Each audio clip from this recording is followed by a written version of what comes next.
नमस्कार दर्शक मित्रों, आप देख रहे हैं जीपीएमसी न्यूज़ 24/7 લાઈવ। અંબાજી મંદિરથી ભાજપનો ભવ્ય શંખનાદ। સમગ્ર જિલ્લાઓ ભગવામય બને, આગામી તમામ ચૂંટણીઓમાં કમળ ખીલે તેવી માતાજીને પ્રાર્થના કરી। બનાસકાંઠામાં ભાજપનો શંખનાદ। બનાસકાંઠાના નવનિયુક્ત જિલ્લા પ્રભારી ધવલભાઈ દવેએ મા અંબાના આશીર્વાદ લઈ પ્રવાસનો પ્રારંભ કર્યો। સમગ્ર જિલ્લો ભગવામય બને અને આગામી તમામ ચૂંટણીઓમાં કમળ ખીલે તેવી માતાજીને પ્રાર્થના કરી। પ્રભારીએ કાર્યકરોમાં ઉત્સાહ પૂરતા જણાવ્યું કે પ્રદેશ નેતૃત્વ હેઠળ ભાજપનો ભવ્ય વિજય નિશ્ચિત છે।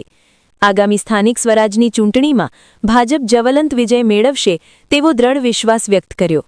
અંબાજી બ્રહ્મ સમાજના આગેવાનોએ પ્રભારીને ભગવાન પરશુરામનું પ્રતીક એવી ફરશી અર્પણ કરી સન્માનિત કર્યા। બનાસ કમલમ કાર્યાલય ચડોતર ખાતે જિલ્લા પદાધિકારીઓ અને મંડળ પ્રભારીઓ સાથે આજે બેઠક યોજાશે। જિલ્લાના સંગઠનને મજબૂત કરવા અને આગામી પડકારો માટે કાર્યકરોને માર્ગદર્શન આપશે। અંબાજી ભાજપ મંડળે માતાજીની ફોટો આપીને પ્રભારીનું સ્વાગત કર્યું। Bureau report, Ambaji GPMC news 24/7 live.